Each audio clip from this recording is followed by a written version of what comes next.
Good morning students. बच्चों, आज हम संस्कृत में 17वां पाठ पढ़ेंगे जिसका नाम है स्वाध्याय आन्मा।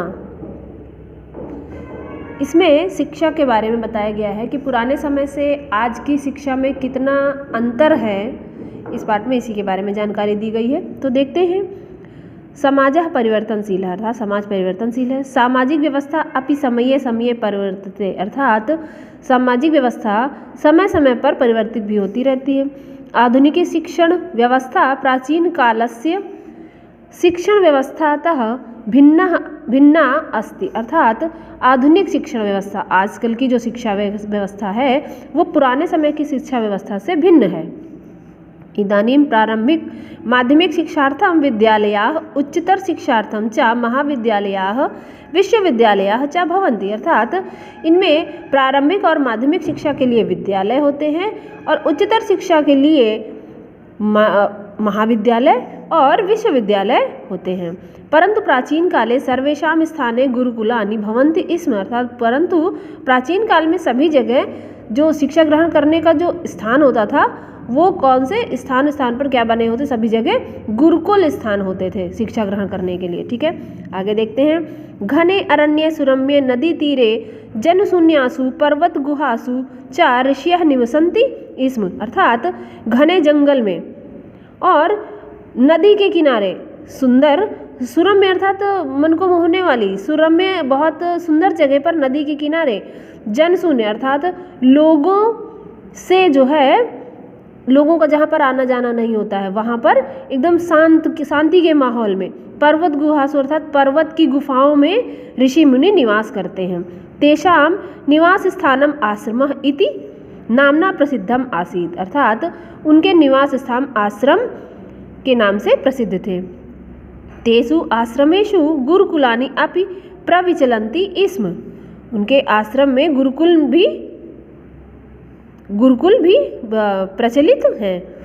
तत्र मंत्र दृष्टारः ऋषयः आचार्यः च भवन्ति स्म, वहाँ मंत्रों को देखने वाले ऋषि और आचार्य होते हैं। ते न केवलम आचार्यः अपितु समाजस्य उन्नायकः संरक्षकाः च आसन्, अर्थात वे न केवल आचार्य बल्कि समाज को उन्नति के मार्ग पर ले जाने वाले और संरक्षक भी थे। वशिष्ठः विश्वामित्रः च प्रसिद्धो ब्रह्मर्षि आस्ताम, अर्थात वशिष्ठ विश्वामित्र अर्थात ऋषि विश्वामित्र और प्रसिद्ध ब्रह्मर्षि में थे। वाल्मीकि ही आदि कवि आसीत्, वाल्मीकि आदि कवि थे। सह आदि कव्यां रामायणम रचितवान, मतलब वह आदि कवि रामायण की रचना किए।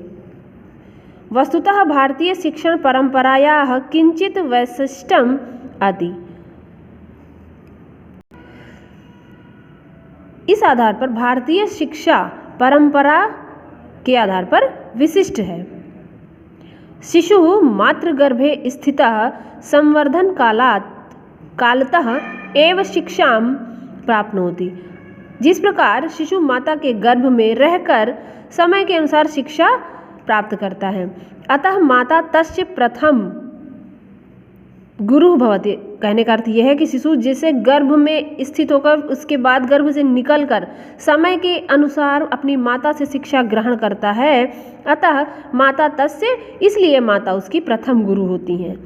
जन्मांतरम पिता अन्ये च ज्येष्ठाः जनाः तस्य गुरुः भवन्ति, जन्म के बाद उनके पिता और ज्येष्ठ बड़े बुजुर्ग जो होते हैं लोग वो उनके गुरु होते हैं। एवं शिशु बाल्यकाले गृहे एव प्राथमिकी शिक्षां प्राप्नोति, अर्थात एवं बालक बाल्यकाल बचपन में ही अपने घर में प्राथमिक शिक्षा प्राप्त करता है। यथा समयं तस्य उपनयन संस्कारः भवति, कुछ समय बाद उसका उपनयन संस्कार होता है।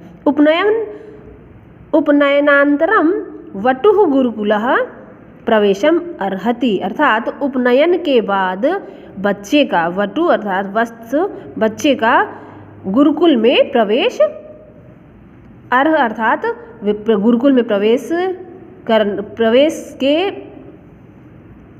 के लिए उपनयन संस्कार के बाद बालक वटु अर्थात गुरुकुल में प्रवेश लेने के लायक हो जाता है। ते च वटवः ऋषीणां मार्गदर्शनेन स्वविषये निष्णाताः भवन्ति। वे सभी ऋषियों के मार्गदर्शन में, वे सभी किशोर वट अर्थात किशोर वे सभी किशोर ऋषियों के मार्गदर्शन में अपने विषय में चतुर होते हैं। गुरुकुलस्य वातावरणं शांतिप्रदः भवति अर्थात गुरुकुल का वातावरण शांति पूर्वक होता है। आश्रमं परितः विविधाः वृक्षाः लताः च शोभन्ते अर्थात आश्रम के चारों ओर विविध प्रकार के वृक्ष और लताएं शोभायमान होते हैं। तत्र हरिणाः मयूराः अन्येपि च वन्यजन्तवः स्वेच्छन्दं भ्रमन्ति अर्थात वहाँ हरिणाः मयूराः अर्थात हिरण और मोर मयूर अन्य जानवर भी जो होते हैं वहाँ पर स्वच्छंदता से मतलब अपने आप को एकदम फ्री बिना डर के स्वच्छंद भ्रमण करते हैं वहाँ पर। ठीक है। तत्र गावः अपि भवन्ति वहाँ गांव अर्थात गाय भी होते हैं।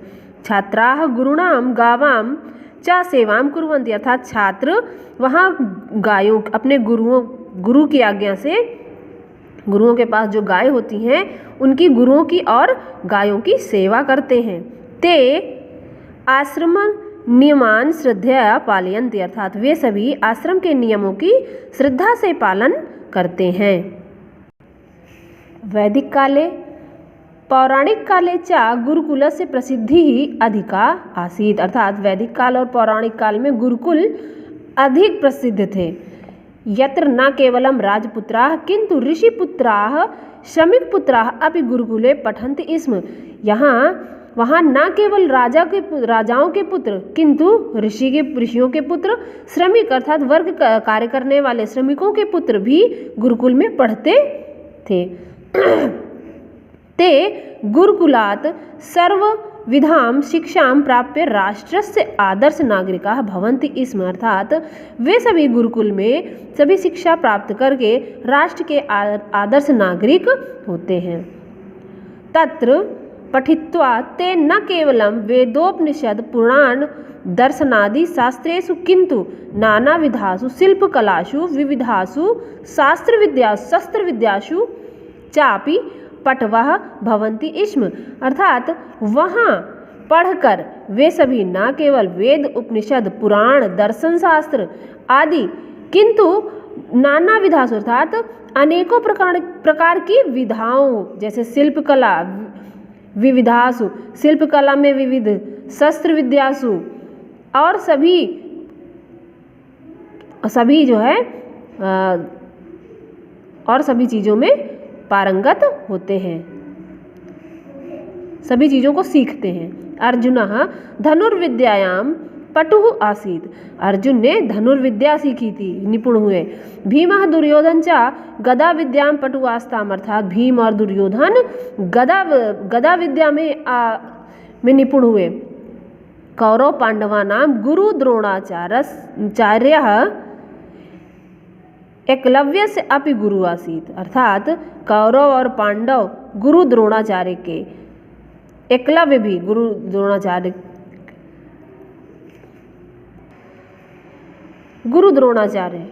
कौरव पांडव और एकलव्य के भी गुरु थे। परंतु एकलव्य गुरुकुले न पठितवान अर्थात लेकिन एकलव्य ने गुरुकुल में शिक्षा नहीं ग्रहण की थी, वह गुरुकुल में नहीं पढ़ते थे। द्रोणाचार्य से प्रतिकृति एव तस्य गुरु आसीत् अर्थात द्रोणाचार्य की प्रतिमा ही उसकी गुरु थी। किसकी? एकलव्य की। जो गुरु द्रोणाचार्य थे उनको सख्त आदेश था कि वो राजा महाराजाओं के बच्चों के अलावा किसी को भी शिक्षा नहीं देंगे, तो एकलव्य को शिक्षा देने से उन्होंने मना कर दिया था। तो क्या किया था एकलव्य ने, गुरु द्रोणाचार्य की एक प्रतिमा बनाकर उनके सामने वो शिक्षा ग्रहण करते थे, प्रतिमा को आदर्श मानकर वो शिक्षा ग्रहण करते थे। तो यही बताया गया है कि गुरु द्रोणाचार्य प्रतिकृति ही अर्थात उनकी प्रतिमा ही उनकी गुरु थी। ठीक है, आगे देखते हैं। गुरुकुले पठित्वा कश्चन नेता भवति स्म। गुरुकुल में पढ़कर कोई नेता बनता है। कश्चन वक्ता भवति, इसमें कोई वक्ता अर्थात बोलने वाला, अच्छा बोलने वाला कोई वक्ता बनता था। कश्चन च योद्धा भवति, इसमें कोई योद्धा बनता है। सांदीपनि महर्षे गुरुकुले कृष्णः बलरामः च बंधु अस्ताम, अर्थात जो महर्षि संदीपनि थे वो गुरुकुल में श्री कृष्ण और बलराम दोनों भाइयों के गुरु थे। तयोः मैत्री इतिहास प्रसिद्धा अस्ति, उनकी मित्रता इतिहास में प्रसिद्ध है। अनेन स्पष्टं भवति यत् गुरुकुले भूपतेः दरिद्रस्य च सूनवः साधम एव पठन्ति स्म, अर्थात बहुत सी ऐसी बातें स्पष्ट हैं जो गुरुकुल में रहकर लोगों ने सीखी। और अनेन स्पष्टम भवति से मतलब अनेक चीज़ें स्पष्ट हैं, जैसे गुरुकुल में राजा और प्रजा, साधु सभी को एक साथ पढ़ाया जाता था, सभी में समानता थी। तेषाम मध्य समानता आसीत्, अर्थात उनके मध्य में समानता थी। उच्च नीच भाव से तत्र सर्वथापि न आसीत्, अर्थात ऊंच और नीच का भाव उनके अंदर कभी नहीं था। सौहार्दपूर्ण वातावरणे स्थित्वा छात्राः विविध विद्यानां वक्तारः भवन्ति स्म, अर्थात प्रेम भाव से सभी वातावरण में, अच्छे वातावरण में बैठकर स्थित्वा अर्थात रहकर सभी छात्र विविध प्रकार की विद्या ग्रहण करते हैं। प्राचीन कालानि शिक्षा केवलम गुरुकुलम यावत सीमिता न भवन्ति स्म, प्राचीन काल में शिक्षा केवल गुरुकुल तक ही सीमित नहीं होती थी। गुरुकुलात् प्रतिनिवृत्ताः गृहस्थाश्रमं प्राप्य अपि स्नातकाः आजीवनं स्वाध्याय ये निरता भवन्ति स्म, अर्थात गुरुकुल में प्रतिनिवृत्त अर्थात अपने गुरुकुल से निवृत्त होकर गृहस्थाश्रम को प्राप्त करके स्नातक आजीवन स्वाध्याय में निरंतर होते हैं।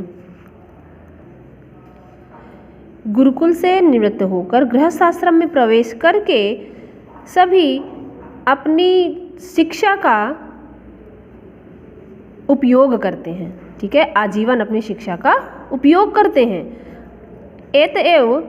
अतएव समावर्तन समारोहे गुरु उपदिशति स्म, अर्थात और वे सभी जगह पर गुरु के उपदेशों का पालन करते हैं। सत्यम वद धर्मम चर स्वाध्यान्मा प्रमुदः इति, अर्थात सत्य बोलते हैं और अपने धर्म का पालन करते हैं और अपनी शिक्षा को उपयोग में लाते हैं। ठीक है बच्चों, इस पाठ में आपको शिक्षा के बारे में बताया गया है कि प्राचीन काल में और आधुनिक काल में शिक्षा में कितना बड़ा अंतर आ गया है। ठीक है, तो पुराने समय में किस प्रकार से शिक्षा दी जाती थी और आज के समय में किस प्रकार से शिक्षा दी जाती है। पुराने समय में राजा महाराजाओं के बच्चे मतलब शिक्षा में कोई भी ऊंच नीच भेदभाव या राजा महाराजा प्रजा किसी भी प्रकार का कोई भी भेदभाव नहीं था। ठीक है, तो बच्चों इस पाठ में अगर आपको कोई भी प्रॉब्लम होती है तो आप हमें ग्रुप में कांटेक्ट कर सकते हैं। Okay, thank you.